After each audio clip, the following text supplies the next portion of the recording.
जंतर मंतर पे जिस तरीके से प्रदर्शन चल रहा है उससे साफ अंदाज़ा लगाया जा सकता है कि आज की जो यूथ है वो इसके कितने सपोर्ट में चल रही है। वो एजुकेशन सिस्टम से परेशान हो गई है। कई इसमें हमने बीच में देखा कि कई यूथ हैं साथ में आए और कई ऐसे बच्चे हैं जो हमारे साथ इस वक्त नहीं हैं। पेपर लीक के बाद लाखों छात्रों का भरोसा टूट गया है। 2024 का कानून पूरी तरह फेल होता दिखाई पड़ा है और ऐसे ही सरकार ने कानून को और सख्त बनाने की ओर एक कदम बढ़ा लिया है। आज आपको पहले के कानून की डिटेल देंगे और अभी जो चेंजेस की खबरें सामने आ रही हैं वो भी बताएंगे। नमस्कार, खबर प्रधान देख रहे हैं आप और मैं हूं आपके साथ नयनशी उपाध्याय। पेपर लीक और नकल माफिया पर लगाम लगाने के लिए केंद्र सरकार ने साल 2024 में public examinations prevention of unfair means act लागू किया था, लेकिन ये कानून 2 साल में ही पूरी तरह असरदार साबित नहीं हो सका। इस कानून को कई बड़े परीक्षाएं पेपर लीक की वजह से रद्द करनी पड़ी और लाखों छात्रों को दोबारा परीक्षा देनी पड़ी। इसके बाद सरकार पर लगातार सवाल उठते रहे। अब मोदी कैबिनेट में इस कानून में बड़े बदलाव को मंजूरी दे दी गई है। जंतर मंतर पर छात्रों के प्रदर्शन के बीच हुई कैबिनेट बैठक में फैसला लिया गया। सरकार सोमवार को संसद में संशोधन विधेयक पेश करेगी। इसे केंद्रीय मंत्री डॉक्टर जितेंद्र सिंह पेश करेंगे। सबसे पहले समझते हैं हम कि पुराना कानून क्यों कमजोर साबित हुआ है।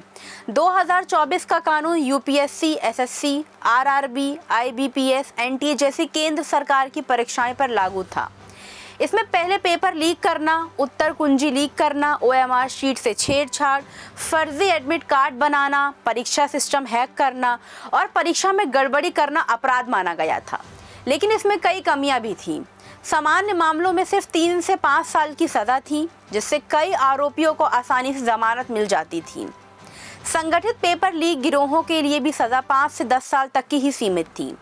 अब सबसे बड़ी बात यह है इसमें कि यह कानून सिर्फ केंद्र सरकार की अधिसूचित परीक्षाओं पर लागू था। राज्य बोर्ड और विश्वविद्यालयों की कई परीक्षाएं इसके दायरे से बाहर थी। यही वजह रही कि कानून बनने के बाद भी पेपर लीक की घटनाएं नहीं रुकी, बल्कि और खबरें आई कि पेपर लीक हो रहे हैं, स्टूडेंट्स परेशान हो रहे हैं। अब ऐसे में ही सरकार कानून को और ज़्यादा सख्त बनाने जा रही है। सबसे बड़ा बदलाव जुर्माने और सज़ा में होगा। द टाइम्स ऑफ इंडिया की एक रिपोर्ट के अनुसार जुर्माना 10 लाख रुपए से बढ़ाकर 100 करोड़ रुपए तक किया जा सकता है। जेल की सज़ा भी बढ़ाकर 10 साल तक करने की तैयारी है। इसके अलावा पेपर लीक से जुड़े मामलों की सुनवाई के लिए फास्ट ट्रैक कोर्ट अनिवार्य होंगे। इसके बारे में तो आपने पहले भी पढ़ा होगा, क्योंकि अभी कुछ दिन पहले ये लागू किया गया है। कोशिश रहेगी कि ऐसे मामलों का फैसला 3 महीने के भीतर हो जाए, ताकि दोषियों को जल्दी सज़ा मिले और केस वर्षों तक लंबित ना रहे। सरकार संगठित पेपर लीक गिरोहों, एजेंसियों और परीक्षा माफियाओं पर पहले से ज्यादा सख्त कार्रवाई का प्रावधान भी जोड़ रही है।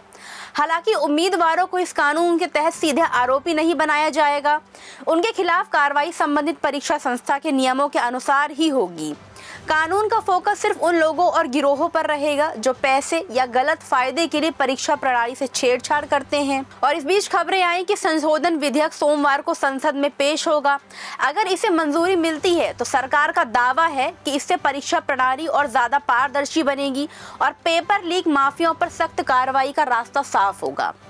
अब देखना होगा कि नया कानून कागजों तक सीमित रहता है या जमीन पर भी उतना ही असर दिखाता है जितनी इसकी बातें कही जा रही है, क्योंकि कानून तभी मजबूत होता है जब उस पर समय पर और सख्ती से अमल हो। आपका क्या मानना है कि इस बार पेपर लीक माफियाओं पर सच में नकल कस पाएगी सरकार? कमेंट करके अपनी राय जरूर बताइएगा हमें। वीडियो अच्छा लगा हो तो लाइक कीजिए, शेयर कीजिए और कमेंट बॉक्स में हमें जरूर बताइए।